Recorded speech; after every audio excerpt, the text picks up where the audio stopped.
Nutri Telugu. Chandrababu పాలనలో వ్యవస్థలు పూర్తిగా నిర్వీర్యం అయిపోయాయని జగన్ ఆరోపించారు. రాష్ట్రంలో ఎవరికీ రక్షణ భద్రత లేకుండా పోయిందని ఆందోళన వ్యక్తం చేశారు.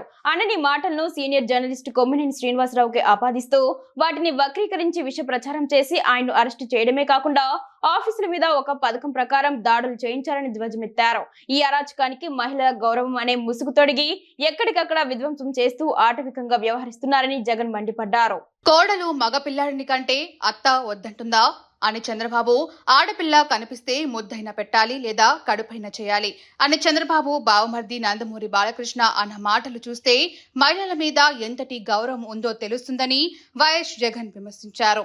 రాష్ట్రంలో చంద్రబాబు సారథ్యంలో టీడీపీ కూటమి అధికారంలోకి వచ్చిన నాటి నుంచి మహిళలకు బాలికలకు రక్షణ లేకుండా పోయిందని జగన్ ఆరోపించారు. ఈ ఏడాది పాలనలో మహిళలు బాలికల పట్ల ప్రభుత్వానికి ఎటువంటి చిత్తశుద్ధి లేదనే విషయం తేలిపోయిందని అన్నారు. అనంతపురంలో ఇంటర్మీడియట్ చదువుకునే తమ కూతురు తన్మయి కనిపించకుండా పోయిందని తల్లిదండ్రులు ఫిర్యాదు చేస్తే 6 రోజుల తర్వాత ఆ అమ్మాయి దారుణంగా హత్యకు గురై శవమై కనిపించిందని జగన్ ఆవేదన వ్యక్తం చేశారు.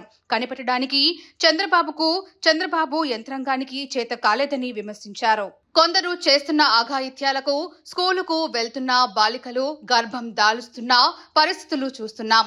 మీ పాలన మొదటి ఏడాదిలోనే 188 మంది మహిళలు బాలికలు అత్యాచారాలకు గురైతే 15 మందిని రేప్ చేసి చంపేశారు. వందల కొద్దీ మహిళలపై దాడులు, దౌర్జన్యాలు, వేధింపులకు పాల్పడ్డారు. మీ ట్రాక్ రికార్డ్ ఇంత ఘోరంగా ఉంది అని జగన్ ఆరోపించారు. చంద్రబాబు గారు, మీరు వచ్చాక విద్య, వైద్యం, వ్యవసాయం, లా అండ్ ఆర్డర్ పూర్తిగా నాశనమైపోయాయి, నిర్వీర్యమైపోయాయి.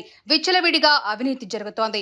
అధికారం కోసం సూపర్ 6, సూపర్ 7 పేరుతో ప్రజలకు హామీలు ఇచ్చి తీరా సీట్లోకి వచ్చాక వారికి నిలువెల్లా వెన్నుపోటు పొడిచి ఏడాది పాలన తర్వాత ప్రజల ముందు దోషిగా నిలబడ్డారు అని జగన్ ఎదురు దాడికి దిగారు. చతికిలబడ్డ అసమర్థ, అవినీతి, అరాచక ముఖ్యమంత్రిగా ప్రజలు మిమ్మల్ని చూస్తున్నారు.